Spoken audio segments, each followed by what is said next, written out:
Herkese merhabalar. Bugün sizleri Türkiye'nin en güzel bölgelerinden biri olan Akdeniz, Ege ve Doğu Anadolu'da görülmesi gereken yerleri tanıtacağım.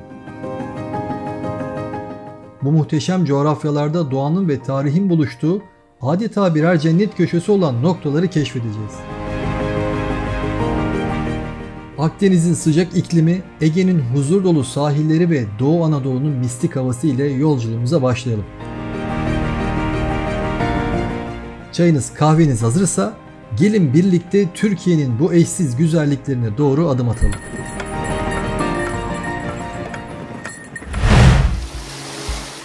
Antalya'nın merkezinde bulunan Düden Şelaleleri Antalya'nın en güzel doğal güzelliklerinden biri.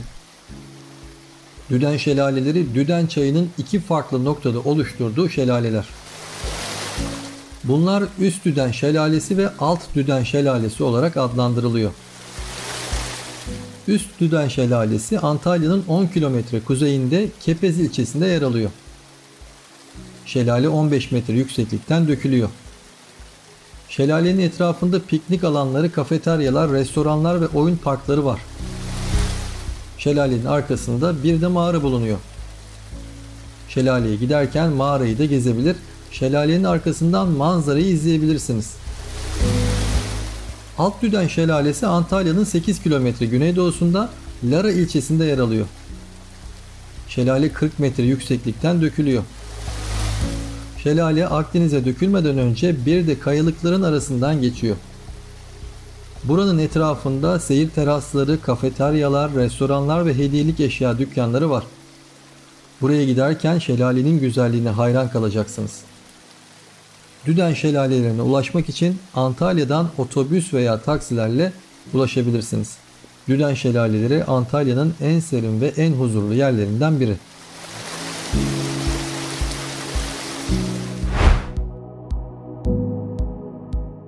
Isparta'nın Eğirdir ilçesinde bulunan Yeşilada, Eğirdir Gölü'nün ortasında yer alan bir ada. Ada 1915 yılında Rus işgalinden kaçan Kafkas göçmenleri tarafından kurulmuş.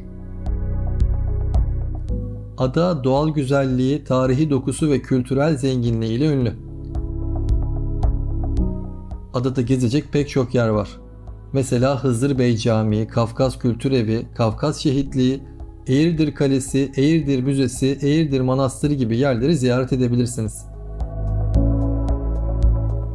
Adada bisiklet kiralayabilir, yürüyüş yapabilir, balık tutabilir, yelkenliyle gezebilirsiniz. Burada yöresel lezzetlerin tadına bakabilir, el yapımı hediyelik eşyalar alabilir, pansiyonlarda konaklayabilirsiniz. Adaya ulaşmak için Isparta'dan Eğirdir'e giden otobüs veya taksileri kullanabilirsiniz. Yeşilada, Isparta'nın en güzel ve en sakin yerlerinden biri.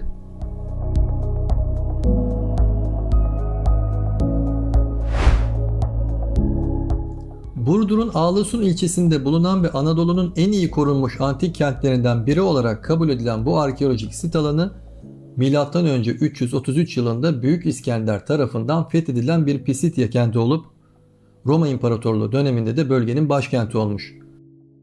Günümüzde ise Roma ve Bizans dönemlerine ait kalıntıları görebilirsiniz. Bunlar arasında tiyatro, agora, hamam, çeşme, tapınak, sarnıç, nekropol ve heykeller sayılabilir. Sagalassos antik kenti aynı zamanda doğal güzellikleriyle de dikkat çekiyor. 1500-1700 metre yüksekliğindeki Toros dağlarının eteklerinde yer alan kent, yeşil bir vadi içinde muhteşem bir manzara sunuyor. Sagalassos antik kentine ulaşmak için Burdur-Antalya yolu üzerinden Ağlasun ilçesine gelip buradan Sagalassos tabelalarını takip edebilirsiniz.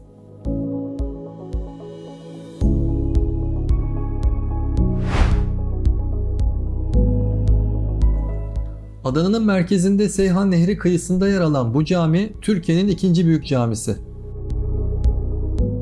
1998 yılında tamamlanan cami Selimiye Camii'nden esinlenerek Osmanlı mimarisinde inşa edilmiş. 6 minaresi, 32 metre çapındaki ana kubbesi, 20.000 kişilik kapasitesi ve 28.500 metrekarelik alanıyla görkemli bir yapı. Caminin içi de dışı kadar etkileyici.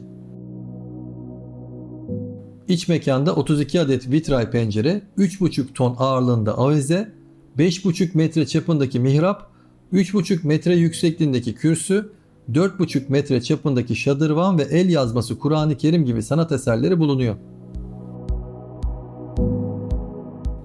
Cami aynı zamanda Adana'nın simgesi haline gelmiş. Sabancı Merkez Camii'ne ulaşmak için Adana'nın her yerinden kalkan otobüs, dolmuş veya metro gibi toplu taşıma araçlarını kullanabilirsiniz. Mersin'in Mut ilçesinde bulunan bu şelale Göksu Nehri'nin bir kolu olan Ermenek Çayı üzerinde oluşuyor.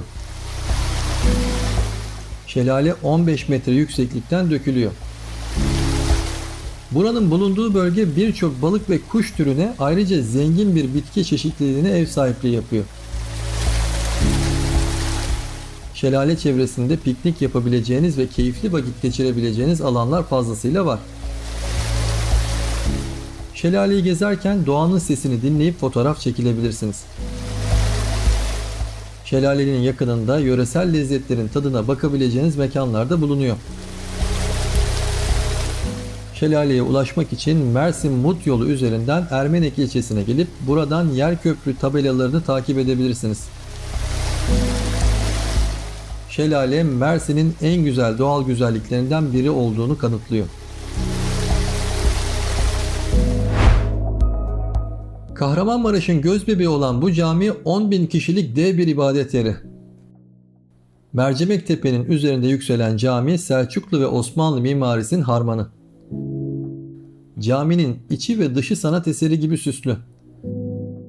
Caminin avlusunda bir de şadırvan var. Camiye giderken namaz vakitlerine dikkat edin. Caminin ismi 2. Abdülhamit'ten geliyor. Caminin yapımında onun torunu da yardım etmiş. Bu cami Kahramanmaraş'ın manevi değerlerini yansıtan bir eser. Camiyi ziyaret edenler hem tarihi hem de dini bir atmosfer yaşayabilirler. Camiye ulaşmak için şehir içi dolmuş halk otobüsü veya taksileri kullanabilirsiniz. Caminin etrafında da lezzetli Maraş dondurması yiyebilirsiniz. Hatay'ın Antakya ilçesinde bulunan bu kilise Hristiyanlık tarihinin en önemli merkezlerinden biri. Kilise Antakya'nın güneydoğusundaki Habibi Neccar Dağı'nın eteklerinde bir mağara içinde yer alıyor. Kilise milattan sonra 1. yüzyılda Hristiyanlığın ilk havarilerinden olan Saint Pierre tarafından kurulmuş. Kilise aynı zamanda Hristiyanların ilk kez Hristiyan olarak adlandırıldığı yer. Burası 1963 yılında Papa 6. Paulus tarafından Hristiyanlığın ilk katedrali ilan edilmiş. Kilise 1998 yılında UNESCO Dünya Mirası geçici listesine alınmış. Kiliseyi gezerken Hristiyanlığın ilk dönemlerine tanık olacaksınız. Buraya ulaşmak için Antakya merkezden kalkan minibüs veya taksileri kullanabilirsiniz.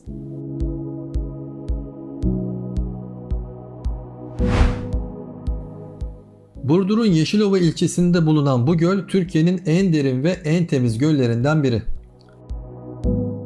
Sert su ve çok yüksek alkalin özelliğine sahip olan göl, Mars'taki Jezero kriterine benzerliği nedeniyle Türkiye'nin Maldivleri olarak adlandırılmakta.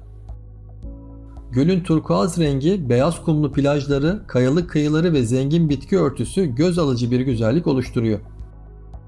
Göl aynı zamanda bir doğa parkı ve birçok kuş türüne ev sahipliği yapıyor.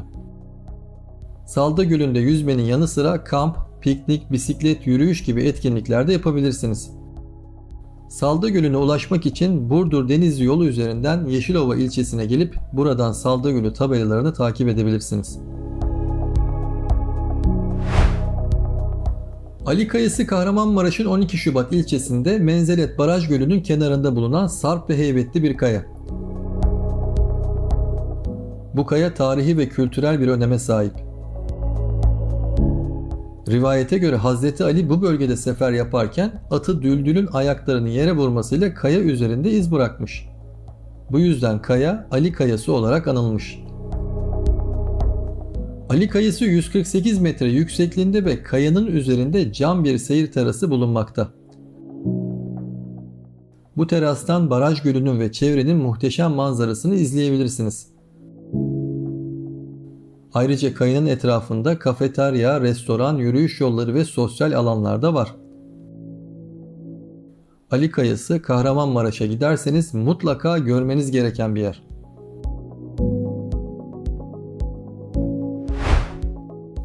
Mersin'in Erdemli ilçesinde bir vadi var. Vadide taşlara işlenmiş insan ve hayvan figürleri var. Bu figürler antik çağlardan kalma. Kim yaptığı, ne anlama geliyor bilinmiyor. Ama çok ilginç görünüyorlar. Burası Mersin'in en çok ziyaret edilen yerlerinden biri. Buraya giderken vadinin güzelliğine hayran kalacaksınız. Figürleri yakından görmek için yürüyüş yapabilir veya at arabası kiralayabilirsiniz. Figürlerin arasında en dikkat çekeni bir kaya üzerinde oturan bir adam. Bu adamın vadinin koruyucusu olduğuna inanılıyor. Burada tarihin gizemlerine tanık olabilirsiniz. Antalya'nın Alanya ilçesinde bulunan bu kule şehrin sembolü olan bir yapı. Kule 13. yüzyılda Selçuklu Sultanı 1. Alaaddin Keykubat tarafından yaptırılmış ve denizden gelecek saldırılara karşı limanı ve tersaneyi korumak için kullanılmış. Kule sekizgen planlı ve 33 metre yüksekliğinde. İçinde zemin dahil 5 kat var. Kulenin üstüne çıkarak harika bir manzara eşliğinde Alanya'yı seyredebilirsiniz. Kulenin 1. katı ise etnografya müzesi olarak hizmet veriyor. Burada eski silahlar, el işleri ve Selçuklu dönemine ait eserler görebilirsiniz. Kızılkule'ye ulaşmak için Alanya merkezden yürüyerek veya dolmuşla gidebilirsiniz. Kule Alanya limanının hemen yanında bulunuyor. Kuleyi gezerken Selçuklu mimarisinin inceliklerini keşfedeceksiniz. Mersin'in Erdemli ilçesinde bulunan bu kale denizin ortasında bir adacık üzerinde duruyor. Kale 12. yüzyılda Ermeni kralı 1. Leon tarafından yaptırılmış ve daha sonra Kıbrıs Krallığı tarafından ele geçirilmiş. Kale hem tarihi hem de efsanevi bir öneme sahip. Burası ünlü aşık Kerem ile Aslı'nın hikayesinin geçtiği yer olarak biliniyor. Ayrıca kalede bir ejderha yaşadığına ve kızları kaçırdığına dair bir efsane de var. Kız Kalesi'ne ulaşmak için Mersin Erdemli yolu üzerinden gidebilirsiniz. Kaleye giden tekne turları da var. Onlardan birine katılabilirsiniz. Kaleyi gezerken denizin ve tarihin büyüsüne kapılacaksınız. Antalya'nın Kaş ilçesinde bulunan bu plaj turkuaz rengi denizi ve beyaz kumuyla göz kamaştırıyor. Falezlerin arasında kalan bu plaj doğal güzelliğiyle ünlü. Buraya gelirseniz denize girmekten başka yapabileceğiniz pek bir şey yok ama zaten buna ihtiyacınız olmayacak. Plajın yakınında küçük bir çay bahçesi var. Orada oturup manzaranın tadını çıkarabilirsiniz. Kaputaş plajına ulaşmak için Kaş Kalkan yolunu kullanmalısınız. Yolun kenarında plajın tabelasını gördüğünüzde arabanızı park edip 187 basamaklı merdivenden inerek plaja ulaşabilirsiniz. Merdivenler biraz yorucu olabilir ama inanın buna değer. Antalya'nın en uzun ve en güzel plajlarından biri olan Konyaaltı plajı şehir merkezinin batısında yer alıyor. Plaj 7 kilometre uzunluğunda ve 70 metre genişliğinde. Plajın bir kısmı mavi bayraklı halk plajı olarak hizmet veriyor. Plajda şezlong ve şemsiye imkanları bulunuyor. Çevresinde konaklamak için birçok otel de var. Plajın denizi sıcak ve suyu tuzlu. Buraya gelirseniz güneşlenmenin ve yüzmenin yanı sıra çeşitli aktiviteler de yapabilirsiniz.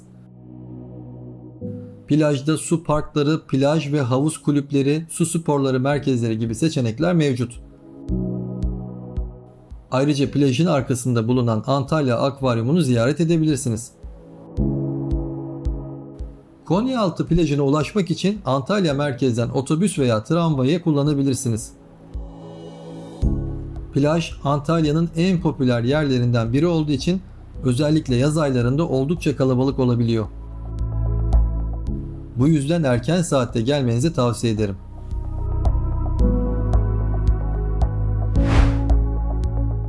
Antalya'nın Demre ilçesinde bulunan bu antik kent Likya'nın en önemli şehirlerinden biri. Antik kent kaya mezarları, tiyatro, kilise ve liman kalıntılarından oluşuyor. Antik kentin en ilgi çekici bölümü kayalara oyulmuş olan mezarlar. Bu mezarlar Likya mimarisinin en güzel örneklerini sergiliyor. Antik kentin bir diğer önemli yapısı ise Noel Baba olarak da bilinen Aziz Nikolaos'un yaşadığı ve gömüldüğü kilise. Bu kilise Hristiyanlar için kutsal bir yer olarak kabul ediliyor. Antik kenti gezerken Likya uygarlığının izlerini takip edeceksiniz. Antik kente ulaşmak için Demre ilçe merkezinden yürüyerek veya dolmuşla gidebilirsiniz. Antik kent tarihi ve kültürel bir miras olarak korunuyor. Antalya'nın Kumluca ilçesinde bulunan bu antik kent, Antik Roma dönemine ait bir kent. Burası Olimpos Dağı'nın eteklerinde denize yakın bir konumda yer alıyor. Antik kent tiyatro, hamam, tapınak, nekropol, liman ve surlar gibi yapı kalıntılarından oluşuyor. Buranın en ilginç yanı ise doğal olarak yanan ve hiç sönmeyen ateşler. Bu ateşler yanar taş olarak adlandırılıyor ve antik çağda Tanrı Hephaistos'un yaşadığı yer olarak kabul ediliyor. Antik kenti gezerken doğa ile tarihin uyumunu göreceksiniz. Antik kente ulaşmak için Kumluca'dan Olimpos'a giden minibüs veya taksileri kullanabilirsiniz. Burası hem tarihi hem de doğal bir güzellik sunuyor. Antalya'nın merkezinde bulunan Kaleiçi şehrin tarihi ve turistik bir bölgesi. Kaleiçi antik çağlardan beri yerleşim yeri olarak kullanılmış. Kaleiçi'nin çevresi Roma, Bizans, Selçuklu ve Osmanlı dönemlerinden kalma surlarla çevrili. Kale içinde gezilecek pek çok yer var. Mesela Yivli Minare, Kesik Minare, Hıdırlı Kulesi, Hadrian Kapısı, Antalya Müzesi gibi yerleri ziyaret edebilirsiniz. Kale içinde tarihi evlerin arasında dolaşabilir, hediyelik eşya dükkanlarına bakabilir, kafelerde ve restoranlarda oturabilir, limanda yat turuna çıkabilirsiniz. Buraya ulaşmak için Antalya'dan tramvay, otobüs veya taksileri kullanabilirsiniz. Kaleiçi Antalya'nın en renkli ve canlı yerlerinden biri.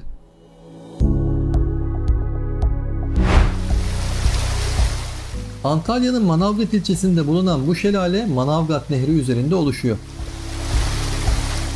Şelale 5 metre yükseklikten dökülüyor. Şelalenin bulunduğu bölge birçok balık ve kuş türüne ayrıca zengin bir bitki çeşitliliğine ev sahipliği yapıyor. Buranın çevresinde piknik yapabileceğiniz ve keyifli vakit geçirebileceğiniz alanlar fazlasıyla var. Burayı gezerken doğanın sesini dinleyip fotoğraf çekilebilirsiniz. Şelalenin yakınında balık yiyebileceğiniz, sıcak soğuk bir şeyler içebileceğiniz mekanlar da bulunuyor. Şelaleye ulaşmak için Manavgat ilçe merkezinden minibüs veya taksileri kullanabilirsiniz. Burası Antalya'nın en güzel doğal güzelliklerinden biri olarak kendini kanıtlıyor.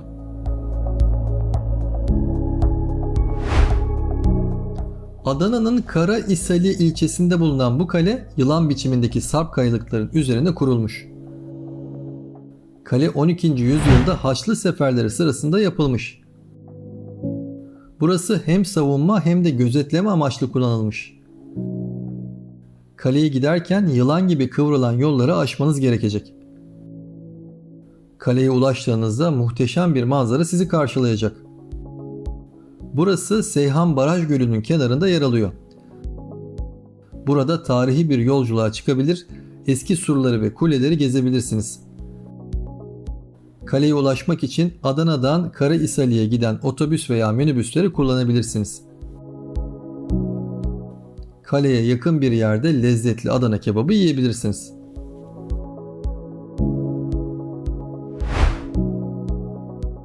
Antalya'nın Kemer ilçesinde bulunan bu antik kent M.Ö. 7. yüzyılda Rodoslu kolonistler tarafından kurulmuş. Akdeniz'e uzanan 3 limana sahip olan Faselis, tarihi boyunca Persler, Büyük İskender, Roma İmparatorluğu ve Bizans gibi birçok uygarlığın egemenliği altına girmiş. Günümüzde ise Helenistik, Roma ve Bizans dönemlerine ait kalıntıları görebilirsiniz. Bunlar arasında anıtsal giriş kapısı, ana cadde, agoralar, tiyatro, hamam, su kemerleri ve kaya mezarları sayılabilir. Faselis aynı zamanda doğal güzellikleriyle de dikkat çekiyor. Çam ormanlarıyla çevrili koylarda denize girebilir, piknik yapabilir veya yürüyüş yapabilirsiniz.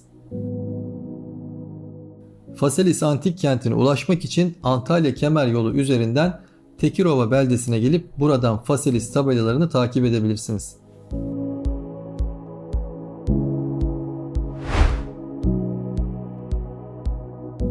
Antalya'nın Kaş ilçesinde bulunan bu antik kent küçük bir Likya kıyı kenti olup M.Ö. 4. yüzyıldan günümüze kadar iskan görmüş stratejik bir nokta olma özelliğini gösteriyor. Günümüzde ise Kaleköy olarak anılan bu yerleşim sadece denizden ulaşılabilen nadir köylerden biri. Simene Antik Kenti'nin kalıntıları arasında 300 kişilik tiyatro, tapınak, sarnıç, kaya mezarları ve heykeller sayılabilir. Ayrıca Simene Kalesi'nden Kekova ve çevresinin muhteşem manzarasını izleyebilirsiniz. Simene Antik Kenti aynı zamanda doğal güzellikleriyle de dikkat çekiyor.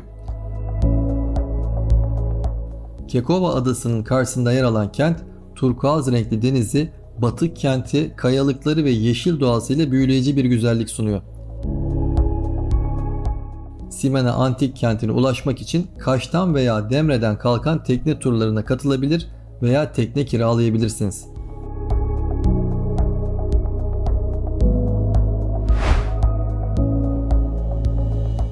Antalya'nın Kemer ilçesinde bulunan Olimpos Teleferik, Türkiye'nin en uzun teleferik hattı. Olimpos Teleferik, deniz seviyesinden 2365 metre yükseklikteki Tahtalı Dağı'nın zirvesine ulaşım sağlıyor. Olimpos Teleferik 2007 yılında hizmete açılmış. Buraya giderken Antalya'nın muhteşem manzarasını görebilirsiniz. Teleferik yolculuğu yaklaşık 10 dakika sürüyor.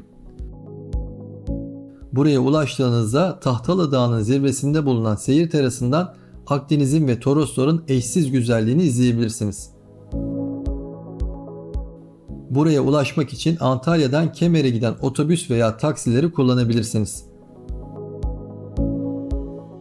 Olimpos Teleferik Antalya'nın en heyecan verici ve unutulmaz aktivitelerinden biri ve Antalya'nın doğal güzelliklerini kuş bakışı görebileceğiniz eşsiz bir yer.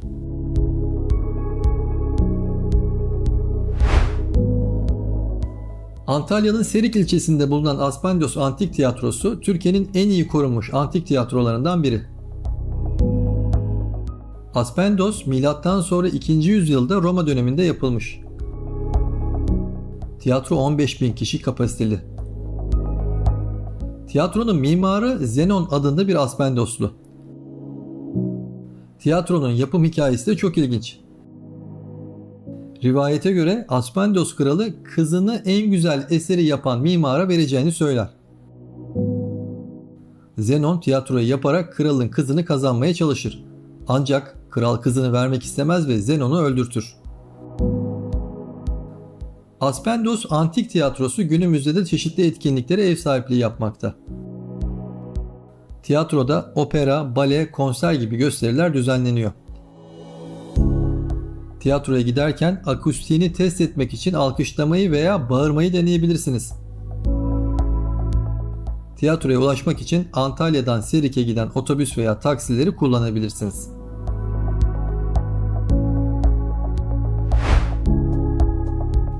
Adana'nın Karahisarlı ilçesinde bulunan bu köprü Hacıkırı köyü yakınlarında Ceyhan Nehri üzerinde yer alıyor. Köprü 1912 yılında Almanlar tarafından Bağdat Demiryolu projesi kapsamında yapılmış. Burası 172 metre uzunluğunda, 98 metre yüksekliğinde ve 6 kemerli. Köprü hem tarihi hem de mimari bir öneme sahip. Burası aynı zamanda doğal güzellikleriyle de dikkat çekiyor. Köprü yeşil bir vadi içinde muhteşem bir manzara sunuyor.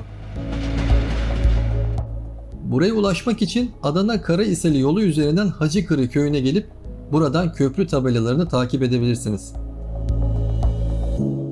Köprü Adana'nın en görkemli ve en etkileyici yapılarından biri.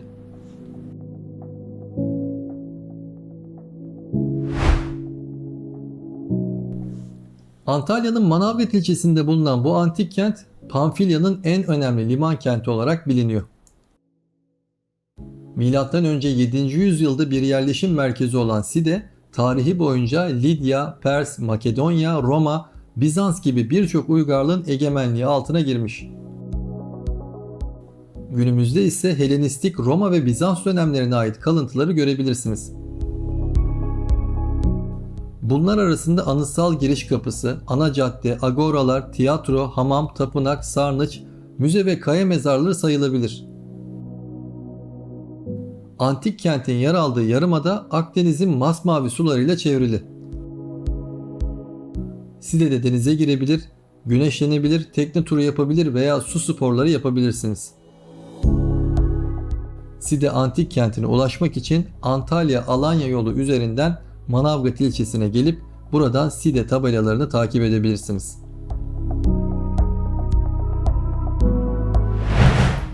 Kula peribacaları Manisa'nın Kula ilçesinde bulunan ve volkanik faaliyetler sonucu oluşmuş peribacalı görünümlü doğal oluşumlar. Burada 80'den fazla volkan konisi bulunuyor. Kula peribacaları Gediz Vadisi içinde pastel tonlarda görkemli bir peyzaj oluşturuyor. Peribacaları Türkiye'nin ilk UNESCO Global Jeoparkı. Burada gezilecek yerler arasında Homo erectus Vadisi, Emre Gölü, Sandalca Köyü ve Divrit Yanardağı bulunuyor. Kula peribacalarına giriş ücretsiz. Kula peribacalarına ulaşmak için Kula Ankara yolu üzerinde bulunan Gediz Köprüsü'nü geçtikten 100 metre sonra sola kıvrılan patika bir yolu kullanabilirsiniz.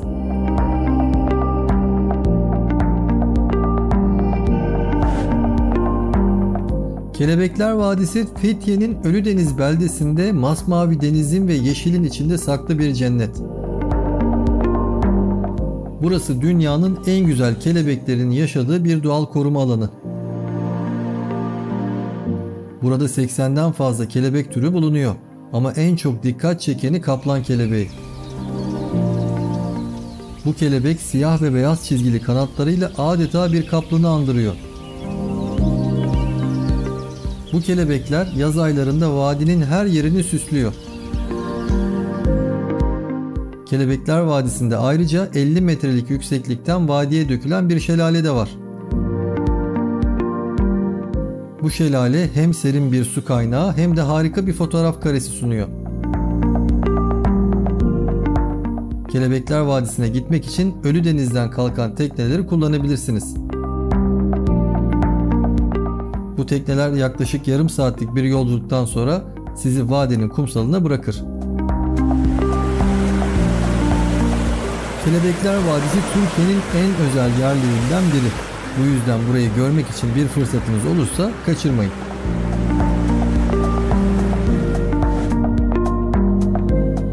Sığacık, İzmir'in Seferihisar ilçesine bağlı tarihi ve doğal güzellikleriyle büyüleyen bir mahalle. Sığacık 1522 yılında Kanuni Sultan Süleyman tarafından Rodos Seferi sırasında inşa ettirilen bir Osmanlı kalesi olan Sığacık Kalesi'ni içinde barındırıyor. Bu kale hem savunma hem de ticaret amaçlı kullanılmış. Kale içinde dar sokaklar, taş evler, renkli kapılar ve pencereler, küçük dükkanlar ve kafeler bulunuyor. Kale duvarlarının dışında ise her pazar günü kurulan organik pazarı ziyaret edebilirsiniz. Sığacık, İzmir'in en güzel yerlerinden biri. Davutlar Plajı, Aydın'ın Kuşadası ilçesinde Davutlar beldesinde bulunan bir plaj. Burası kumun ve denizin en güzel olduğu yerlerden biri. Burada altın rengi kumu, berrak ve temiz suyu, hafif dalgalı denizi ile harika bir deniz keyfi yaşayabilirsiniz. Davutlar Plajı aynı zamanda piknik yapmak için de uygun bir yer. Burada okaliptüs ağaçlarının gölgesinde dinlenebilir, çocuklarınızla oyunlar oynayabilirsiniz. Davutlar Plajı hem eğlence hem de rahatlama için ideal bir plaj. Davutlar Plajı, Kuşadası'nın en güzel plajlarından biri. Bodrum Kalesi ve Sualtı Arkeoloji Müzesi, Muğla'nın Bodrum ilçesinde bulunan bir kale ve müze. Kale 1406-1523 yılları arasında Saint Jean şövalyeleri tarafından Saint Peter Kalesi olarak inşa edilmiş.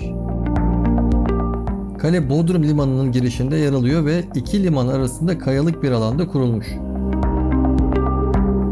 Kale 1960'larda Sualtı Arkeoloji Müzesi'ne dönüştürülmüş.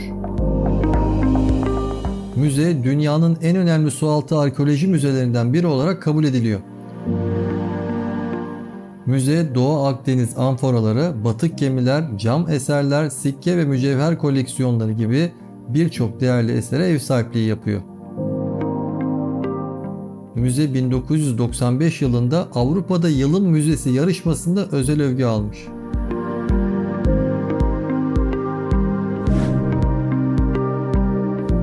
Honaz Dağı, Denizli'nin en yüksek dağı ve 2528 metre yüksekliğinde. Honaz Dağı Milli Parkı, zengin bitki örtüsü, şelaleleri, mağaraları ve yaban hayatı ile doğa severler için harika bir yer. Saklıgöl ise Honaz ilçesine bağlı Yukarı Dağdere köyünde bulunan masmavi bir göl. Gölün etrafında yürüyüş yapabilir, piknik yapabilir veya kamp kurabilirsiniz. Saklıgöl, içinde bulunan yüzen adası ile de ilgi çekici bir yer. Honaz Dağı ve Saklıgöl'e Denizli merkezden otobüs veya minibüs ile ulaşabilirsiniz. Ilıca Plajı, İzmir'in Çeşme ilçesinde bulunan ve denizin kıyısında yer alan bir plaj. Plajın özelliği deniz tabanından çıkan sıcak ve mineralli su kaynakları. Bu su kaynakları plajın hem sıcak hem de şifalı olmasını sağlıyor. Ilıca Plajı 3 kilometre uzunluğunda geniş ve ince beyaz kumlu bir plaj. Plajda şezlong, şemsiye, duş, tuvalet ve soyunma kabinleri gibi hizmetler bulunuyor. Ayrıca plajda su sporları yapmak isteyenler için dalış, jet ski, rüzgar sörfü gibi aktiviteler de mevcut. Ilıca Plajı'na Çeşme merkezden dolmuş veya taksi ile ulaşabilirsiniz.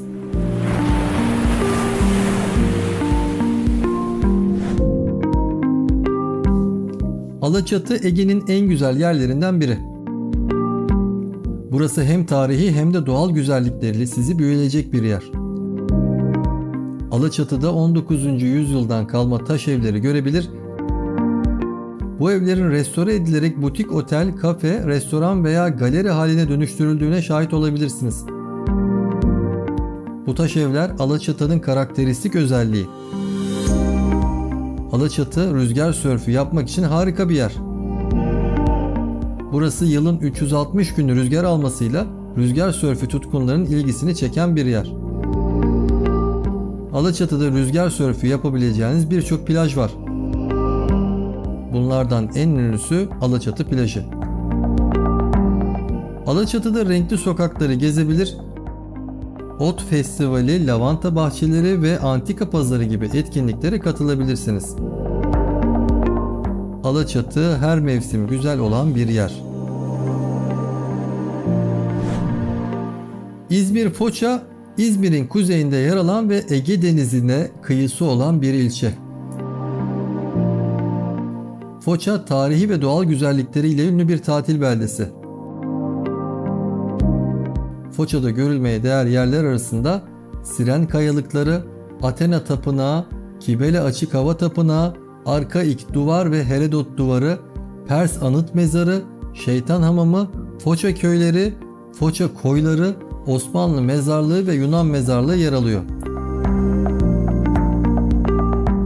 Foça aynı zamanda lezzetli yemekleriyle de ünlü. Foça'ya gittiğinizde meşhur Ilca tavasını, deniz ürünlerini ve zeytinyağlıları tatmadan dönmeyin.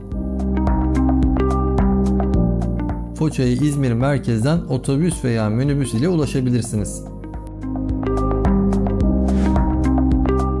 Pamukkale, Türkiye'nin Denizli ilinde Menderes Nehri'nin kenarında bulunan ve termal su kaynaklarıyla ünlü bir doğal güzellik. Burada binlerce yıldır akan sıcak suların oluşturduğu kireç taşı teraslar, havuzlar ve şifalı sular görebilirsiniz. Bu teraslar pamuk gibi beyaz ve yumuşak görünümleriyle Pamukkale'nin adını almış. Pamukkale hem doğal hem de kültürel bir miras. Burası UNESCO Dünya Miras Listesi'nde yer alıyor. Pamukkale'nin yanında yer alan Hierapolis Antik Kenti'ni de ziyaret edebilirsiniz. Burada Roma dönemine ait kalıntılar, tiyatro, nekropol, hamam, kilise ve müze bulunuyor. Pamukkale'yi gezerken rahat kıyafetler ve ayakkabılar giymeniz, güneş kremi ve şapka kullanmanız tavsiye edilir. Çünkü burada güneş çok yakıcı olabiliyor. Pamukkale, Türkiye'nin en güzel yerlerinden biri.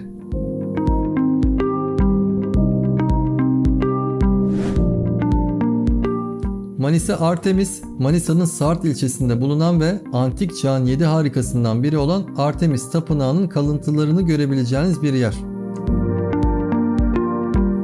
Burası Lidya uygarlığının başkenti olan Sardes antik kentinin bir parçası. Artemis Tapınağı M.Ö. 6. yüzyılda Lidya kralı Kroisos tarafından yaptırılmış. Tapınak 17 metre yüksekliğinde ve 8 sütunlu bir yapı.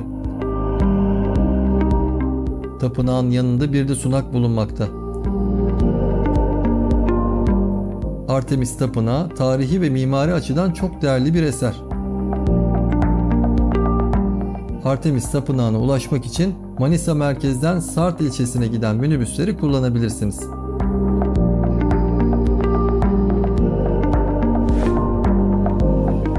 Muğla Dalyan Deltası doğa ile tarihin buluştuğu eşsiz bir yer.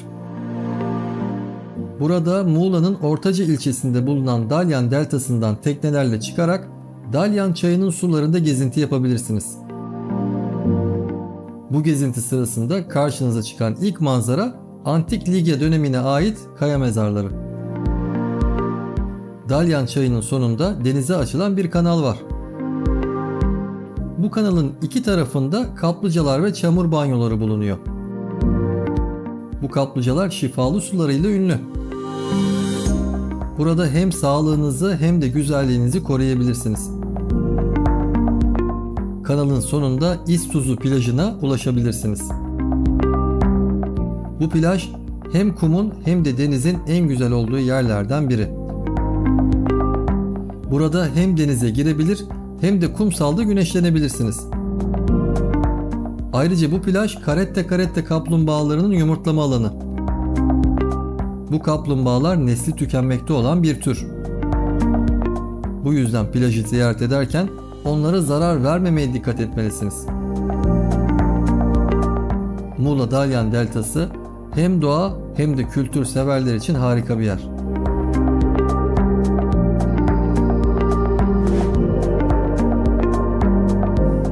Ölüdeniz Muğla'nın Fethiye ilçesinde bulunan bir mahalle. Burada Türkiye'nin en güzel plajlarından biri olan Ölüdeniz plajını görebilirsiniz. Bu plaj turkuaz rengi denizi, beyaz kumu ve yeşil doğasıyla adeta bir cennet. Burada deniz hiç dalgalanmaz, sakin ve berrak olur. Bu yüzden buraya Ölüdeniz denir. Ölüdeniz plajının yanında Baba Dağı da bulunur. Bu da yamaç paraşütü yapmak için harika bir yer. Buradan 2000 metre yükseklikten atlayarak Ölüdeniz'in muhteşem manzarasını izleyebilirsiniz. Ölüdeniz hem doğal hem de eğlenceli aktiviteleriyle size unutulmaz bir keşif rotası sunuyor. Bu yüzden burayı görmek için bir fırsatınız olursa kaçırmayın.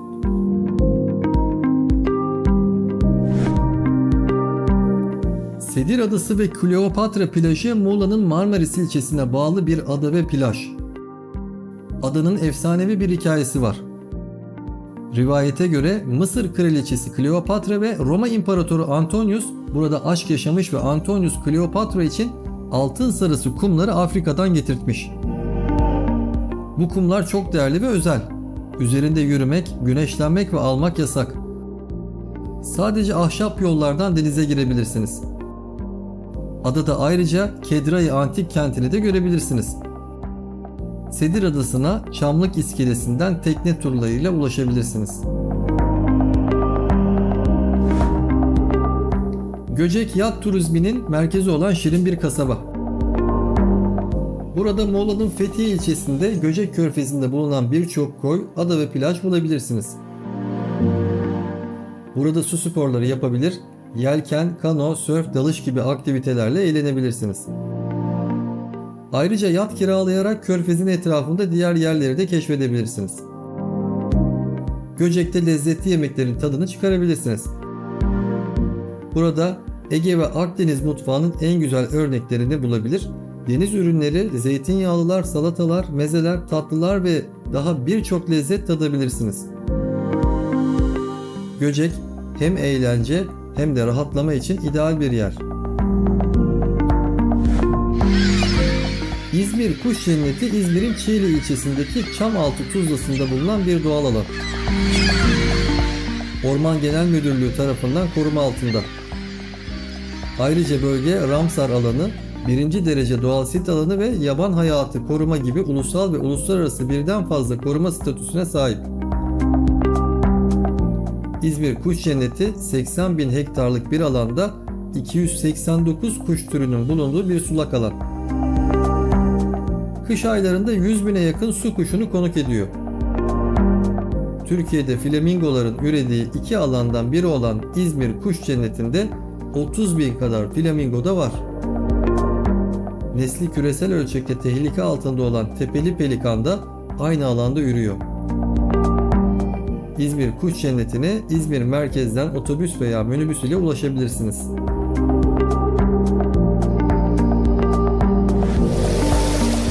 Denizli Güney Şelalesi, Denizli'nin güney ilçesinde bulunan bir doğa harikası. Burası Büyük Menderes Nehri'nin kenarında yer alan bir şelale. Buraya araçla veya yürüyerek ulaşabilir, şelalenin muhteşem manzarasını seyredebilirsiniz. Denizli Güney Şelalesi aynı zamanda bir damlataş mağarasına da sahip.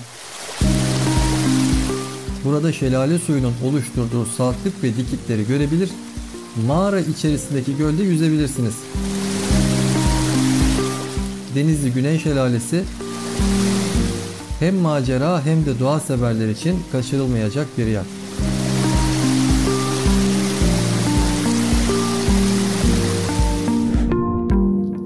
Datça, Muğla'nın en güzel yerlerinden biri. Burası Ege ve Akdeniz'in kucaklaştığı bir yarımada. Burada hem denizin hem de dağların keyfini çıkarabilirsin. Datça aynı zamanda Knidos antik kentine ev sahipliği yapar.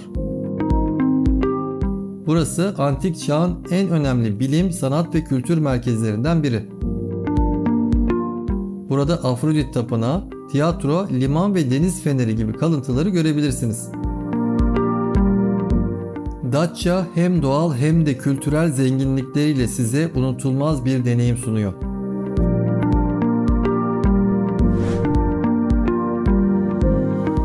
Kayaköy, Fethiye'nin tarihi ve kültürel açıdan zengin bir mahallesi.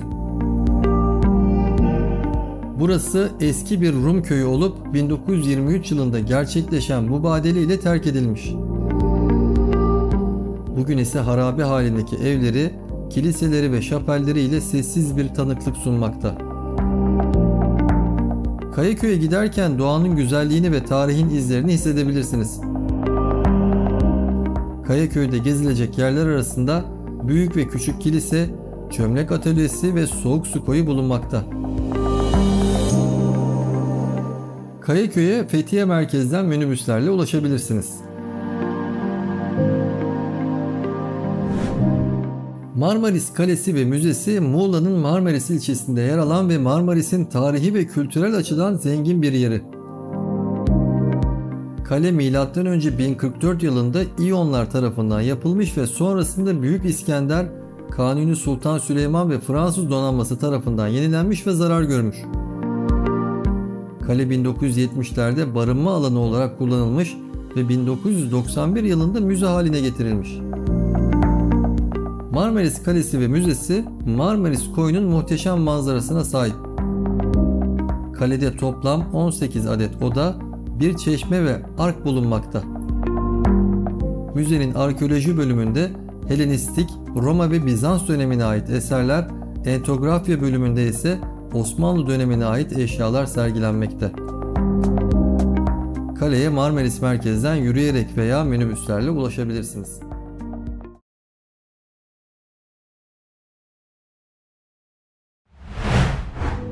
Fethiye Muğla'nın en güzel ilçelerinden biri. Burası Akdeniz'in turkuaz sularıyla çevrili doğal ve tarihi güzellikleriyle dolu bir yer.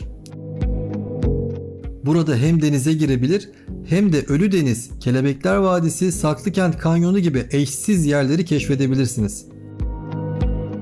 Fethiye aynı zamanda yamaç paraşütü, dalış, tekne turu gibi aktiviteler için de ideal bir tatil rotası. Fethiye, macera ve eğlence arayanlar için harika bir seçim.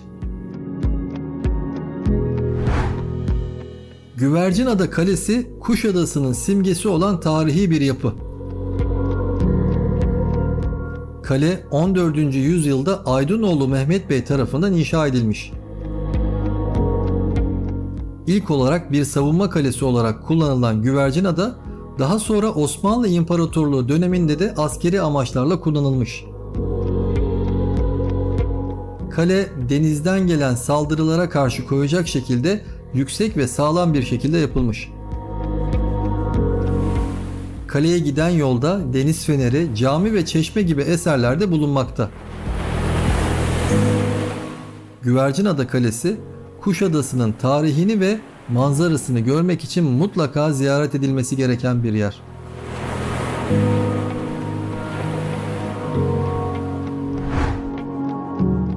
Afrodisiyas, Aydın'ın Karacasu ilçesinde yer alan bir antik kent. Kent, aşk ve güzellik tanrıçası Afrodit'e adanmış. Afrodisiyas, antik çağın en önemli sanat merkezlerinden biri olarak bilinmekte. Burada heykel, mimari, mozaik, resim gibi sanat dallarında pek çok eser üretilmiş. Afrodisiyas 2017 yılında UNESCO Dünya Miras listesine girmiş. Afrodisiyas'ta Afrodit Tapınağı, tiyatro, stadyum, Sabestion, agora, odeon gibi görkemli yapılar görülebilir.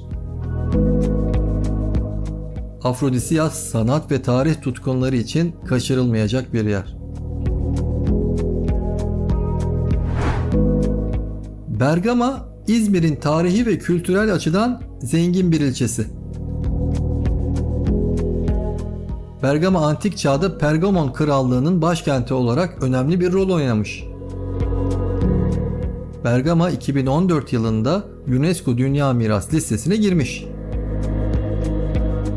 Burada Akropol, Kızıl Avlu, Asklepion, Zeus Sunağı, Bergama Müzesi gibi pek çok tarihi eser bulunmakta. Bergama aynı zamanda yöresel yemekleri, el sanatları, festivalleri ve termal kaynakları ile de ünlü. Bergama geçmişten günümüze uzanan bir kültür mirası sunmakta.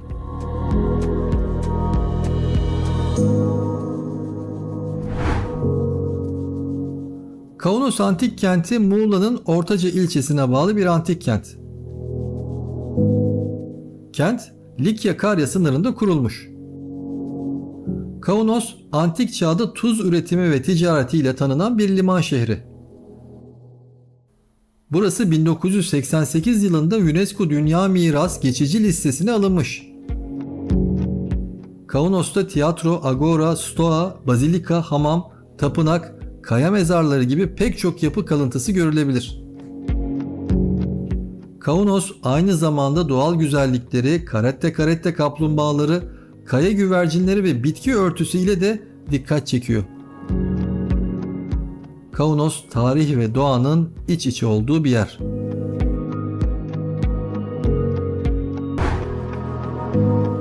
Şirince Köyü İzmir'in Selçuk ilçesine bağlı ve Selçuk'a 8 kilometre mesafede tarihi mimarisi korunmuş turistik bir köy. Özgün adı olan Kırkınca'nın efsanevi bir çağda dağları vuran 40 kişiye atfen verildiği rivayet ediliyor.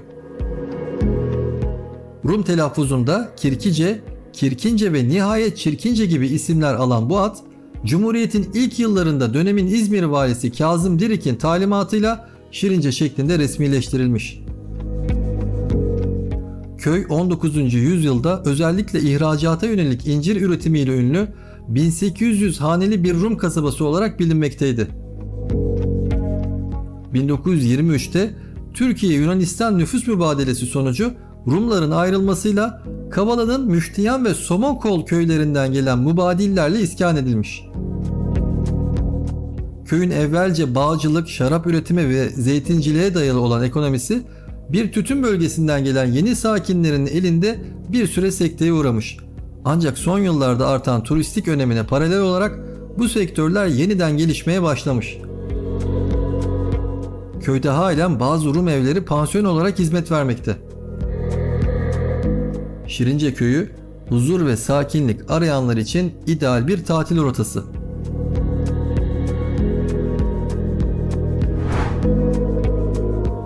Efes, İzmir'in Selçuk ilçesinde yer alan antik bir kent.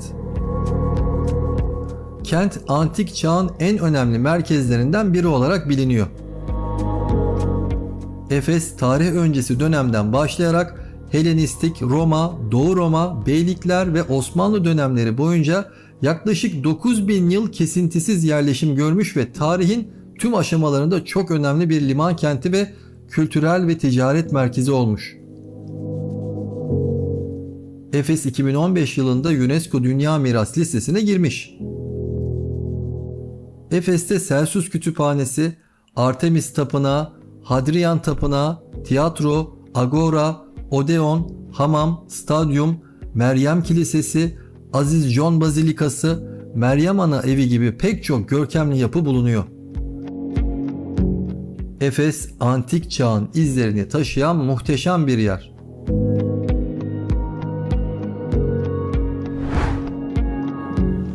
Bodrum'un en eski ve en görkemli yapılarından biri olan Bodrum Antik Tiyatrosu M.Ö. 4. yüzyılda inşa edilmiş ve 13.000 kişi kapasitesiyle birçok etkinliğe ev sahipliği yapıyor.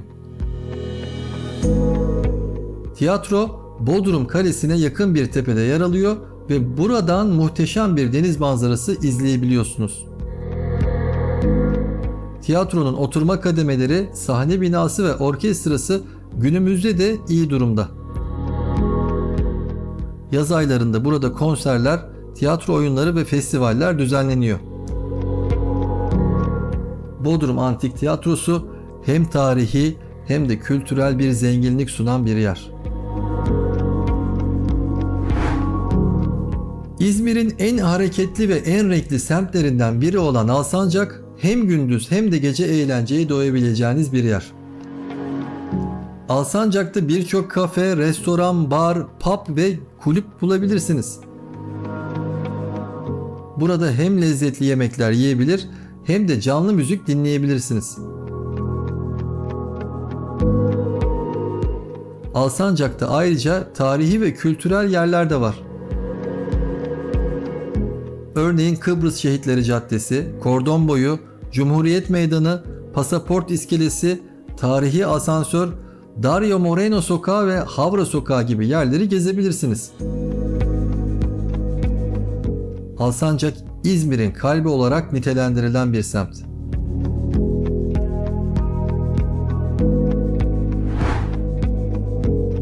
Afyonkarahisar'ın İsçihisar ilçesinde bulunan Seydiler Kalesi, volkanik tüf kayalardan oluşan 6 kaya kütlesinin üzerine kurulmuş bir kaya yerleşimi.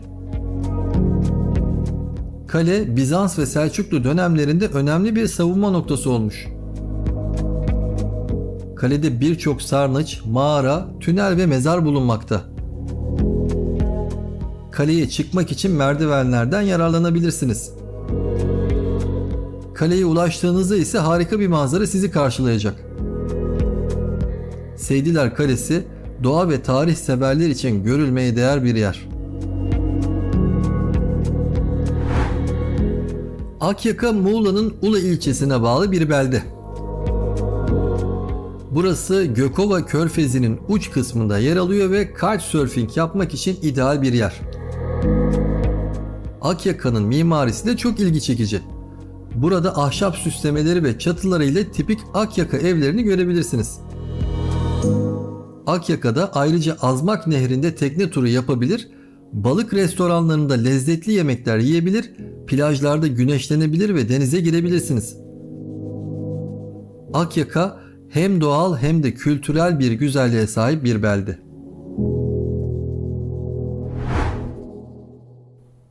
Afyonkarahisar'ın simgesi olan kale 226 metre yükseklikteki bir kaya kütlesi üzerinde yer alıyor.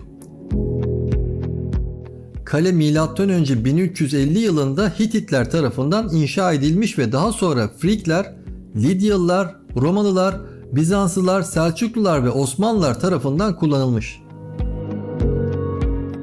Kalede ana tanrıça Kibele'ye adanmış birçok tapınma yeri ve 4 adet büyük sarnıç bulunmakta. Kaleye çıkmak için 700 basamaklı bir merdiven kullanılıyor. Kaleye ulaştığınızda ise Afyonkarahisar'ın muhteşem bir panoramasını görebilirsiniz.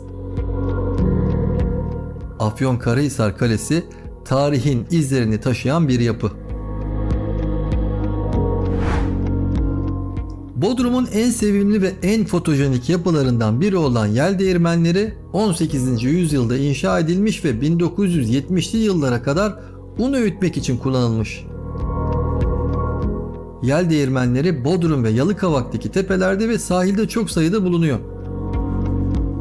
Yel değirmenlerin yanında oturup denizin ve rüzgarın sesini dinleyebilir, güneşin batışını izleyebilir, harika fotoğraflar çekilebilirsiniz. Yel değirmenleri Bodrum'un tarihi ve kültürel mirasının bir parçası.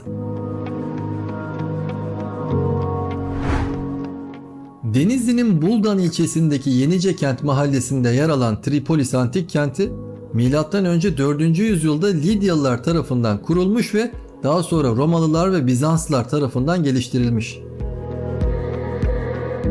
Tripolis, batıya ve kuzeye açılan vadilerle Ege'ye, güneydoğusundaki Çürüksu Ovası ve vadileriyle İç Anadolu ve Akdeniz'e ulaşımı bulunan önemli bir ticaret ve tarım merkeziydi. Tripolis'te birçok kamu ve sivil mimari kalıntısı bulunuyor. Bunlar arasında tiyatro, hamam, kale, surlar ve su yolları sayılabilir. Tripolis Antik Kenti hem doğal hem de tarihi bir güzelliğe sahip.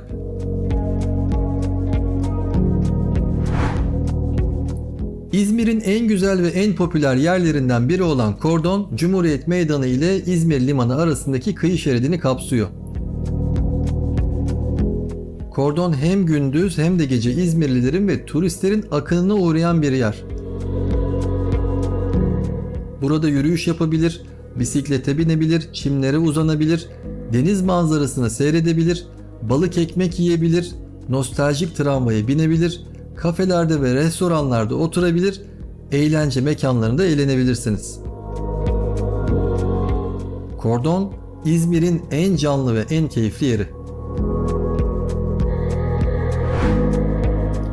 İzmir'in en önemli meydanlarından biri olan Konak Meydanı, şehrin tarihi ve kültürel simgelerinden biri olan Saat Kulesi'ne ev sahipliği yapıyor. Saat Kulesi, 1901 yılında Sultan II. Abdülhamit'in tahta çıkışının 25. yıl anısına inşa edilmiş.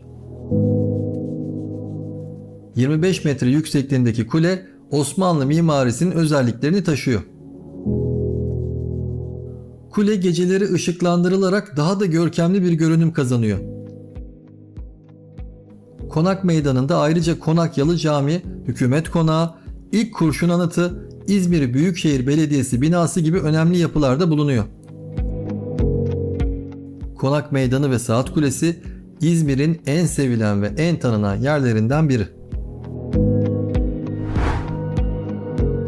İzmir Asansör, İzmir'in Karataş semtinde bulunan ve iki farklı yükseklikteki mahalleyi birbirine bağlayan tarihi bir asansör.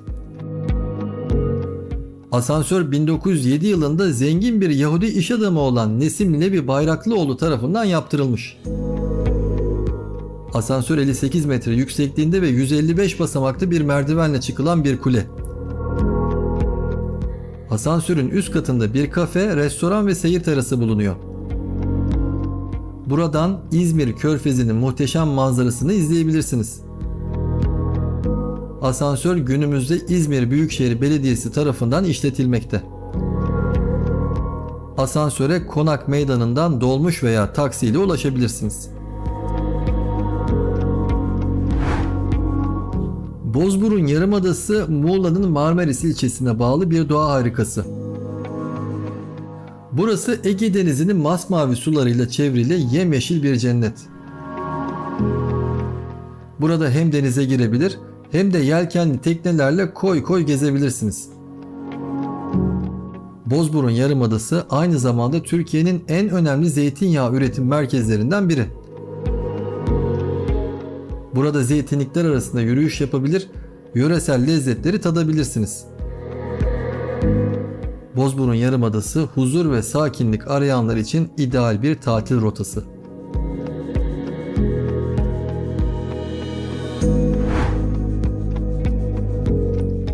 Dilek Yarımadası Milli Parkı, Aydın'ın Kuşadası ilçesinde bulunan bir milli park. Burası Ege Denizi'nin kıyısında yer alan bir doğa cenneti. Burada hem denize girebilir hem de yürüyüş yapabilirsiniz. Dilek Yarımadası Milli Parkı aynı zamanda Türkiye'nin en zengin bitki ve hayvan çeşitliliğine sahip. Burada endemik bitkiler, yırtıcı kuşlar ve vahşi hayvanlar görebilirsiniz. Dilek Yarımadası Milli Parkı hem eğlence hem de doğa öğrenimi için harika bir yer. Türkiye'nin en yüksek dağı olan Ağrı Dağı, jeolojik konumu ve Nuh'un gemisine ev sahipliği yapmasıyla efsanevi bir özelliğe sahip. Kutsal kitaplarda da adı geçen bu dağ, farklı dillerde birçok isimle anılıyor. Dağcılar için büyük bir hedef olan Ağrı Dağı, her yıl binlerce yerli ve yabancı ziyaretçiyi ağırlıyor. Dağın doruğunda bir örtü buzulu bulunuyor ve tırmanışlar için en uygun zaman yaz ayları. Ağrı Dağı, doğal güzelliği, tarihi ve kültürel zenginliğiyle görülmeye değer bir yer.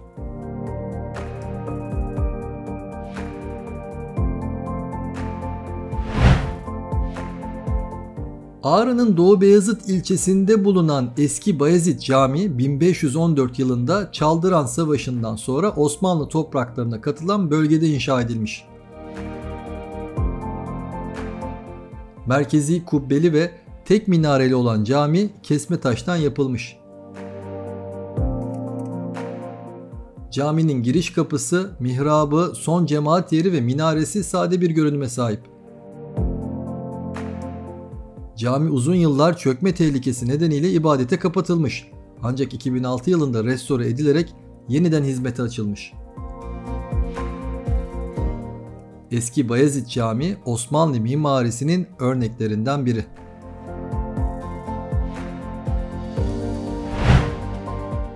Ağrı'nın Doğu Bayezid ilçesinde Eski Bayezid'a ve ovaya hakim bir tepenin üzerine kurulmuş olan İshak Paşa Sarayı, pek çok bölümleri olan komple bir saray.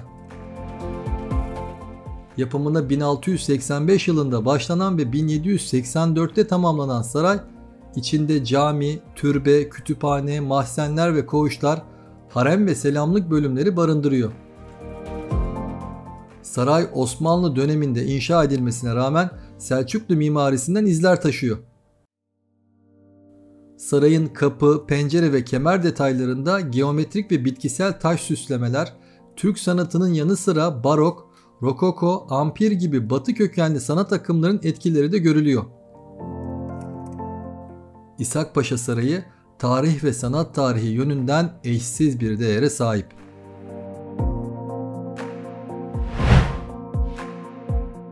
Ardahan ve Kars il sınırları içerisinde kalan Çıldır Gölü, 123 kilometre kare alanı ile Doğu Anadolu bölgesinin en büyük tatlı su ve en büyük ikinci gölü. Deniz seviyesinden 1959 metre yükseklikte bulunan gölün en derin noktası 42 metre. Çıldır Gölü, bir lav akıntısı ve bir moloz mahrutu tarafından oluşturulmuş bir doğal set gölü. Göl birçok dere ve pınarlarla besleniyor ve tek çıktısı Arpaçay kolu olan Telek Çayı. Gölde balıkçılık önemli bir insan aktivitesi. Kışın buz tutan gölde kalın buz tabakası kırılarak balık avlanıyor. Gölde yakalanan en önemli balık türü sazan. Çıldır Gölü çevresindeki otlaklarla birlikte doğal bir güzellik sunuyor.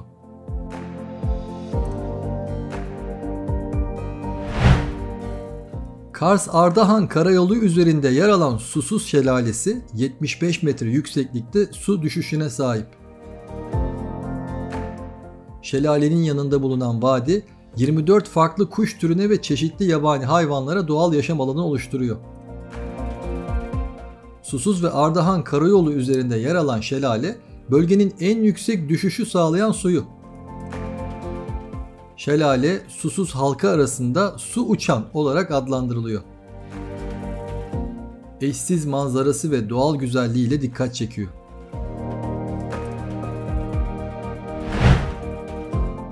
Ardahan'ın Çıldır ilçesinde Karaçay Kanyonu'nun tam ortasında yükselen bir tarihi kale. Deniz seviyesinden 1910 metre yükseklikteki kale, Urartular zamanından beri var olduğu sanılıyor. Kaleye ulaşmak zor olsa da manzarası ve efsaneleriyle büyüleyici. Kalede ayrıca 14. yüzyılda inşa edilmiş bir kilise ve sarnıç kalıntıları da bulunuyor. Kale bölgenin en eski ve en gizemli yapılarından biri. Kaleye giden yolda doğal güzellikler ve tarihi eserler de görülebilir.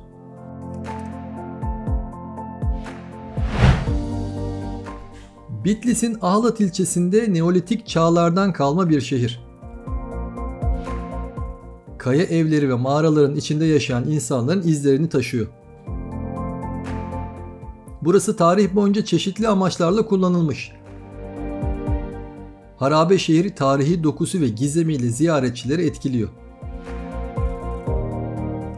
Harabe şehirde eski medeniyetlerin yaşam tarzları, inançları ve kültürleri hakkında bilgi edinilebilir. Harabe şehir, Ahlat'ın en önemli turistik yerlerinden biri.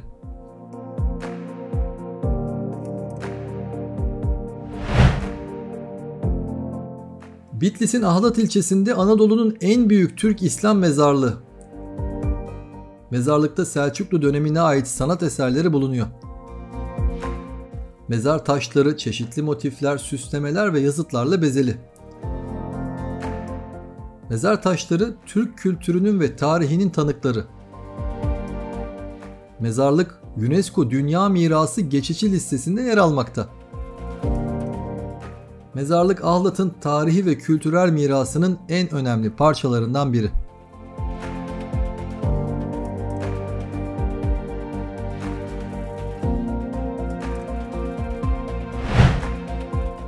Elazığ'ın güneydoğusunda tektonik bir göl. Güneyinde Hazarbaba Dağı bulunan göl, mavi bayraklı plajları, berrak suyu ve doğal güzelliğiyle dikkat çekiyor. Gölün içinde ayrıca bir de batık kent var.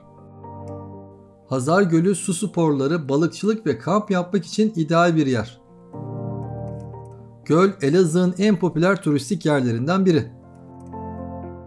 Gölün çevresinde doğa yürüyüşü, piknik ve bisiklet gibi aktiviteler de yapılabilir. Erzincan'ın 14 kilometre doğusunda Munzur Sıra Dağları'nın eteklerinde yer alan bir höyük. Burada yapılan kazılarda Tunç Çağı'ndan Orta Çağ'a kadar uzanan yerleşim izleri ortaya çıkarılmış. Höyük'te Urartu dönemine ait saray, tapınak, mezar ve depo kalıntıları bulunmakta. Höyük'te ayrıca fil dişi, madeni eşya, seramik ve duvar resimleri gibi eserler de ele geçirilmiş. Höyük, Erzincan'ın en önemli arkeolojik sit alanlarından biri. Burası Urartu medeniyetinin izlerini görmek için eşsiz bir fırsat.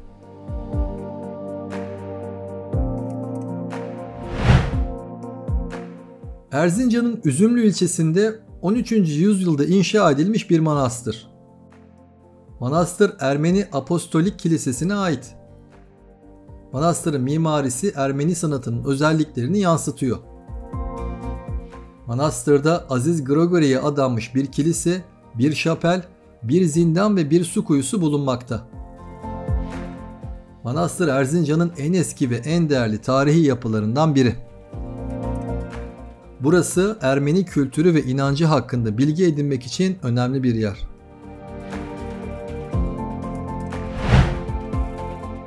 Erzincan'ın güneyinde 3258 metre yükseklikteki Ergan Dağı'nda bulunan bir kış sporları merkezi. Merkez Türkiye'nin en uzun kayak pistine sahip. Merkezde teleferik, telesiyeş, kayak, snowboard, kızak gibi aktiviteler yapılabilir. Merkez aynı zamanda Ardışlı Gölü manzarasına karşı kayak yapma imkanı sunuyor. Burası Erzincan'ın en popüler kış turizmi yerlerinden biri. Merkez kışın, karın ve doğanın tadını çıkarmak için harika bir seçenek.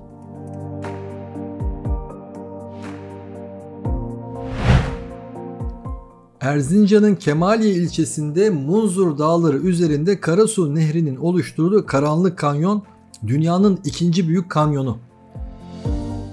Kanyonun uzunluğu 25 kilometre, derinliği 1000 metre, yamaç eğimi %90, vadi tabanı ise yer yer 10-15 metre. Karanlık Kanyon, kaya tırmanışı, kanyoning, tekne gezintisi gibi doğa sporlarına elverişli bir yer.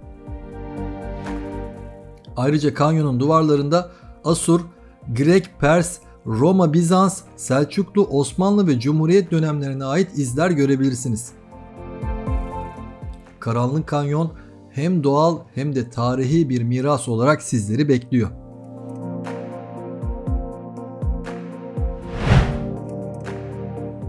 Erzincan'ın Kemah ilçesinde yer alan bu türbe Selçuklu dönemine ait bir eser. Türbe 1071-1080 yılları arasında Anadolu'nun fethi için görevlendirilen Sultan Melik tarafından yaptırılmış. Türbe 8 köşeli bir plana sahip ve tuğla duvarlı. Türbenin en dikkat çeken özelliği ise üzerindeki çinilerle süslü iki minare. Minareler 26 metre yüksekliğinde ve turkuaz renginde.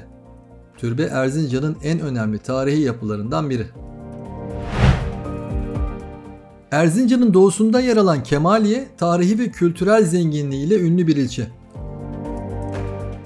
Kemaliye eski adıyla Eğin, Bagratlı Krallığı, Selçuklular, İlhanlılar, Osmanlılar ve Cumhuriyet dönemlerine tanıklık etmiş. Kemaliye'nin en meşhur yeri ise Karanlık Kanyon. Bu kanyon Colorado Büyük Kanyonu'na benzetiliyor ve macera severler için eşsiz bir deneyim sunuyor. Kemaliye'de ayrıca taş evleri, tarihi köprüleri, kervansarayı, camileri, kiliseleri ve müzeleri ile görülmeye değer birçok yer var.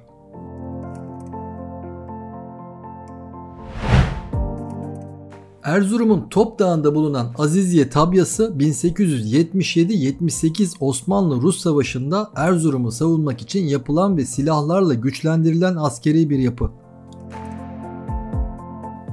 Tabya, Sultan Abdülaziz'in kızı Hüdavend Hatun tarafından yaptırılmış. Tabya Erzurum halkının Ruslara karşı gösterdiği büyük kahramanlığın ve direnişin sembolü. Tabya'nın duvarlarında şehitlerin kan izleri ve kurşun delikleri hala görülebilir. Tabya'nın yanında Nene Hatun'un mezarı ve Aziziye şehitleri anıtı bulunuyor. Aziziye tabyası, Türk milletinin vatan sevgisini ve bağımsızlık ruhunu yansıtan tarihi bir eser.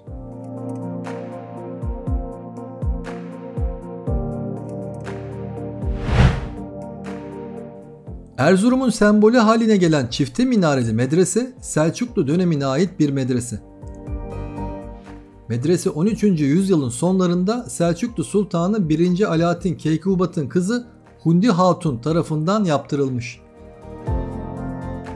Medrese 2 katlı, 4 eyvanlı ve açık avlulu bir plana sahip. Medresenin en dikkat çekici yeri kuzey cephesindeki taç kapısı. Taç kapısının iki yanında yükselen rengarenk çinilerle süslü çift minare medreseye ismini vermiş. Taç kapısını çeviren bitkisel ve geometrik süslemeler Selçuklu sanatının en güzel örneklerinden biri. Çifte minareli medrese hem mimari hem de kültürel açıdan önemli bir miras olarak sizleri bekliyor.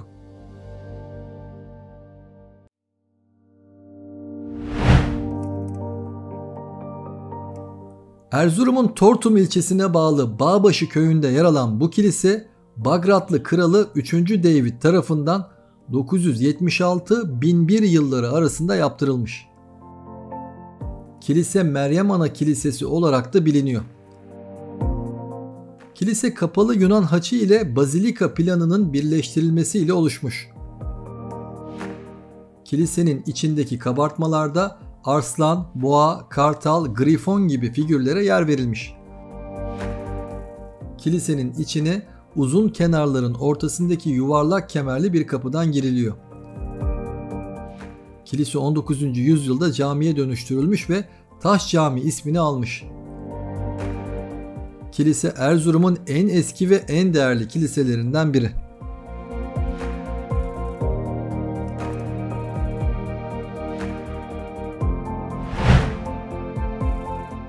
Erzurum'un doğusunda şehre hakim bir noktada bulunan Mecidiye tabyaları Osmanlı-Rus savaşlarının en önemli savunma mekanizmalarından biri. 19. yüzyılda Rusların Doğu Anadolu'ya yaptıkları saldırılara karşı inşa edilen bu tabyalar taş ve topraktan yapılmış askeri yapılar içeriyor. Tabyaların en ünlüsü 1877 yılında Ruslara karşı büyük bir kahramanlık gösteren Nene Hatun'un mücadele ettiği Aziziye tabyası. Bu tabyalar Erzurum'un tarihi ve kültürel mirasının yanı sıra milli mücadele ruhunun da sembolleri.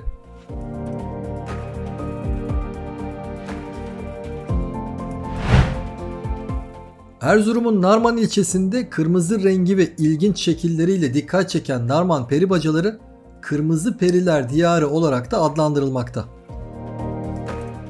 Rüzgar ve yağmurun kumlu toprağı aşındırması sonucu oluşan bu peribacaları Doğu Anadolu bölgesinde sadece bu yörede görülmekte. Amerika'daki Grand Canyon'a benzerliğiyle de turistlerin ilgisini çeken bu doğa harikası 12 ayrı kanyondan oluşmakta. Narman peribacaları yaz aylarında düzenlenen şenliklerle de renklenmekte ve ziyaretçilere eğlenceli anlar yaşatmakta.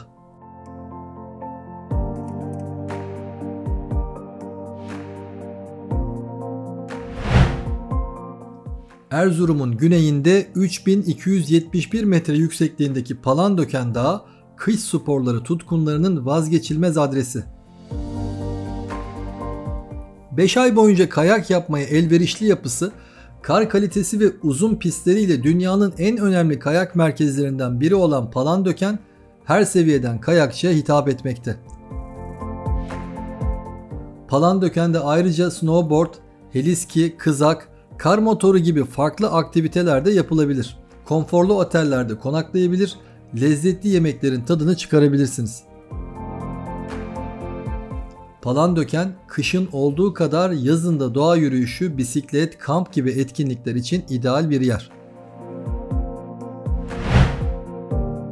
Erzurum'un 38 kilometre doğusunda Pasinler ilçesinin kuzeydoğusunda Hasan Dağı'nın güney kısmında yer alan Pasinler Kalesi, İlhanlı emiri Hacı Toğay'ın oğlu Haşan Bey tarafından 1339 yılında yaptırılmış. Bir yanı dağa dayalı kale, ovaya hakim konumuyla stratejik bir öneme sahip. Kale iç ve dış olmak üzere iki bölümden oluşmakta. Kalenin güney yönündeki duvarları arazi konumundan ötürü diğerlerinden çok daha yüksek yapılmış. Kale tarihte Selçuklular, Akkoyunlular, Osmanlılar gibi pek çok devlete ev sahipliği yapmış. Kanuni Sultan Süleyman 16. yüzyılda kaleyi onartmış ve bir cami ekletmiş. 4. Murat da Revan Seferi sırasında kaleye bir köşk yaptırmış.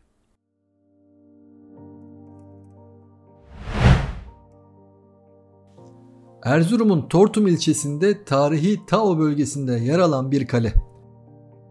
Orta Çağ'da Gürcüler tarafından inşa edilmiş olan kale 16. yüzyılda Osmanlıların eline geçmiş.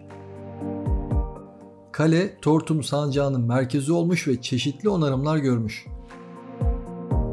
Kalede bir de tek nefli bir kilise bulunuyor. Tortum Kalesi kayalık bir tepenin üzerinde yükseliyor ve iç ve dış kale olmak üzere iki bölümden oluşuyor. Kaleden geriye yıkık halde yüksek surlar, kilise ve bazı yapı yıkıntıları kalmış. Kaleyi ziyaret edenler hem Tortum Gölü'nün hem de Tortum Şelalesi'nin muhteşem manzarasını seyredebilirler. Tortum Kalesi, doğa ve tarih tutkunlarının mutlaka görmesi gereken bir yer.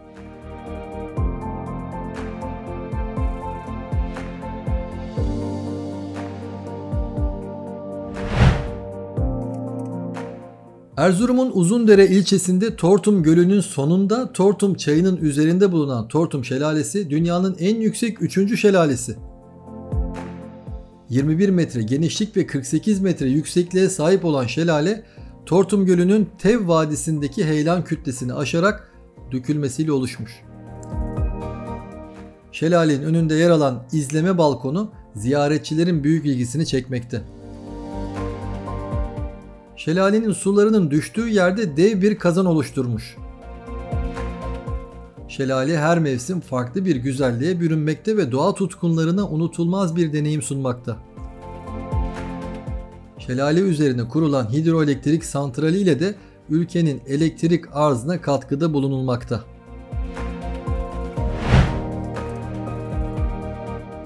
Hakkari'nin Buzul Dağı'nda bulunan Uludoruk Tepesi Türkiye'nin en yüksek noktalarından biri. 4135 metrelik rakımıyla zorlu bir tırmanış rotası sunan bu tepe aynı zamanda Türkiye'nin en büyük vadi buzuluna da ev sahipliği yapıyor. Uludoruk buzulu küresel iklim değişikliği nedeniyle hızla erimekte ve bu doğal güzelliği görmek isteyenler için zaman daralmakta. Uludoruk Tepesi hem macera arayanlar hem de doğa tutkunları için eşsiz bir deneyim vaat ediyor.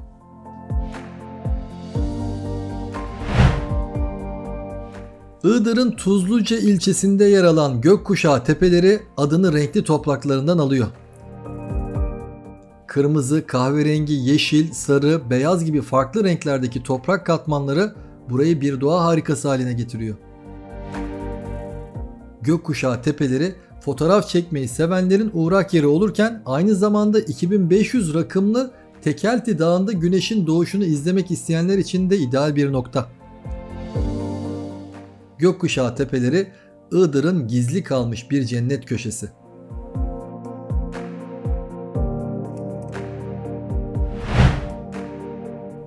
Iğdır'ın Tuzluca ilçesinde bulunan Tuz Mağarası, Türkiye'nin 100 yıllık tuz ihtiyacını karşılayacak kapasitede.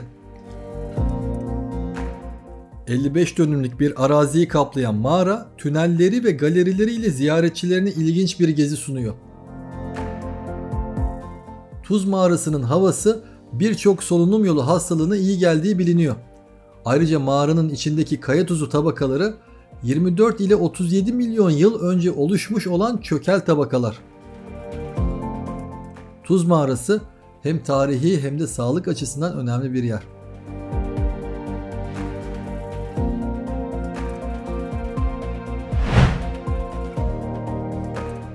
Kars'ın güneydoğusunda Türkiye-Ermenistan sınırında yer alan Ani harabeleri, Orta Çağ'da Ermeni Krallığı'nın başkenti olan tarihi bir yerleşim yeri. Ani harabeleri 40'tan fazla kilise, şapel ve anıt mezarın bulunduğu bir açık hava müzesi gibi. Bu nedenle buraya 1001 kilise şehri de deniyor. Ani harabeleri 2016 yılında UNESCO Dünya Mirası listesine dahil edilmiş. Ani harabeleri binlerce yıllık insanlık tarihinin en önemli miraslarından biri. Kars'ın eski Ortaçağ mahallesinde Kars Nehri'ne bakan bir yüksek zeminde yer alan Bana Katedrali, Ermeni mimarisinin en güzel örneklerinden biri. Katedral 10. yüzyılda Bagradit kralı Abbas tarafından yaptırılmış. Kubbesinin alnındaki 12 figürden dolayı Havariler Kilisesi olarak da anılıyor. Katedral tarih boyunca birçok kez yıkılmış, onarılmış, camiye ve kiliseye çevrilmiş. Bugün ise müze olarak hizmet vermekte. Bana Katedrali Kars'ın en görkemli yapılarından biri.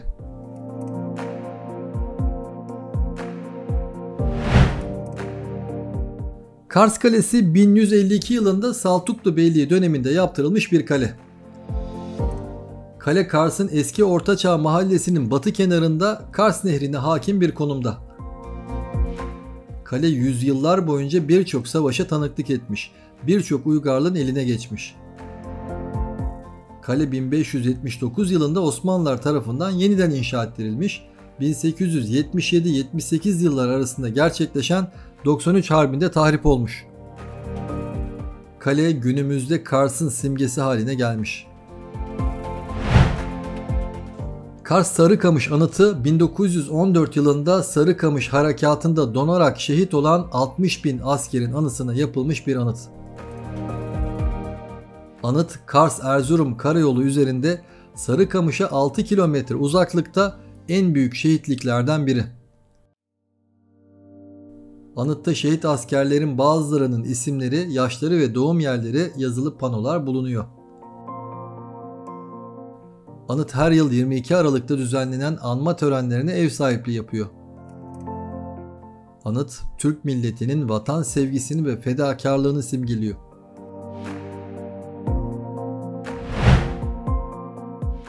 Malatya'nın Akçadağ ilçesinde bulunan Levent Kanyonu doğal güzelliği ve gizemli tarihiyle sizi büyüleyecek. Kanyonun duvarlarında çeşitli dönemlere ait mağaralar, kaya resimleri ve kalıntılar görebilirsiniz. Kanyonun içindeki Tohma çayından balık tutabilir, rafting yapabilir veya piknik yapabilirsiniz. Levent Kanyonu doğa severler için kaçırılmayacak bir fırsat.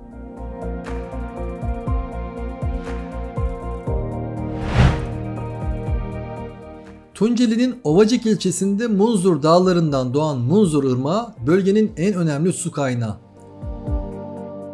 Irmağın kıyısında yer alan Munzur Vadisi Milli Parkı zengin bitki örtüsü ve yaban hayatı ile koruma altında. Munzur Irmağı bölge halkı tarafından kutsal sayılan bir akarsu. Her yıl binlerce ziyaretçi ırmağın gözelerini gelerek dilek diler ve kurban keser. Munzur Irmağı hem doğal hem de kültürel bir miras olarak sizleri bekliyor.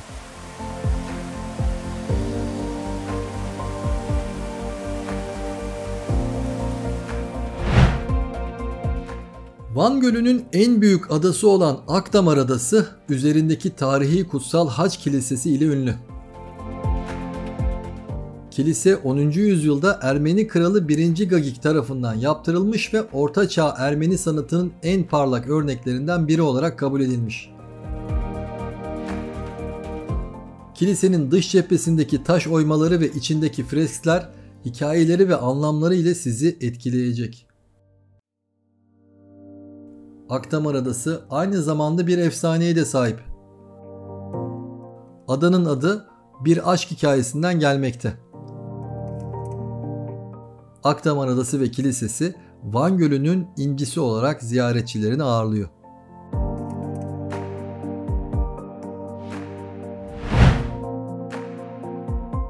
Türkiye'nin en büyük gölü olan Van Gölü, Doğu Anadolu bölgesinde Bitlis ve Van illeri arasında yer alıyor. Göl, volkanik bir set gölü olup suları tuzlu ve sodalı.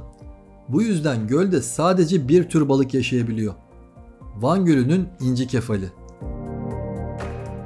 Göl aynı zamanda birçok ada ve koyu barındırıyor. Bunlardan en ünlüsü Akdamar Adası. Van Gölü hem doğal hem de tarihi güzellikleriyle görülmeye değer bir yer. Gölün maviliği, dağların beyazlığı ve badem ağaçlarının pembe çiçekleri göz alıcı bir manzara sunuyor.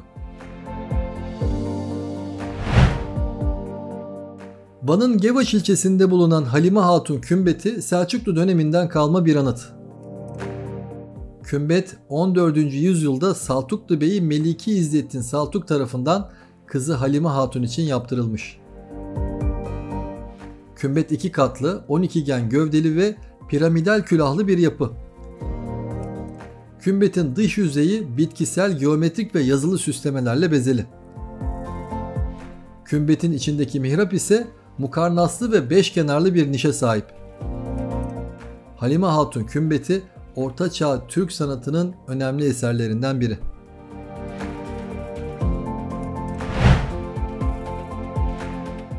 Van Ovası'nda doğu-batı doğrultusunda uzanan kaya kütlesi üzerine inşa edilmiş olan Van Kalesi, Urartu döneminden günümüze ulaşan bir kale. Kale Urartu Kralı 1. Sarduri tarafından M.Ö. 9. yüzyılda kurulmuş. Kale 3 bölümden oluşuyor. Yukarı kale, aşağı kale ve batı kale. Kalede Urartulardan kalma burç, açık hava tapınağı, kaya mezarları ve 1000 merdivenler gibi yapılar görülebilir. Kalede ayrıca Pers, Selçuklu ve Osmanlı dönemlerine ait izler de bulunmakta. Van Kalesi bölgenin en önemli tarihi ve kültürel miraslarından biri.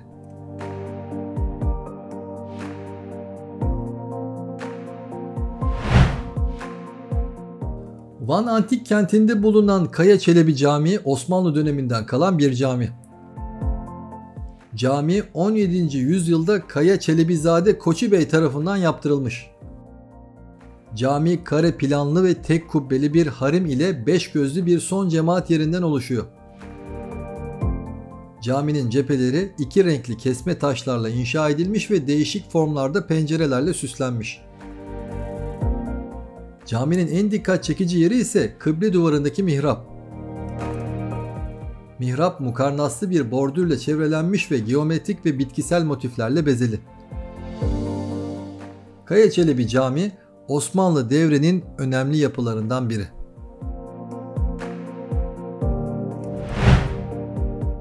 Van'ın Muradiye ilçesinde bulunan Muradiye Şelalesi doğal güzelliği ve efsanesiyle de ünlü bir şelale.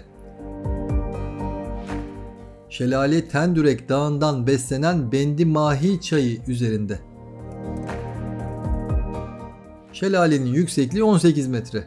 Şelalenin karşısında geniş bir alan bulunuyor. Burada mangal ve piknik yapabilir, şelalenin serinliğini hissedebilirsiniz. Şelalenin adı Bağdat seferine çıkan Osmanlı Padişahı 4. Murat'tan gelmekte. Şelale aynı zamanda bir efsaneye de sahip.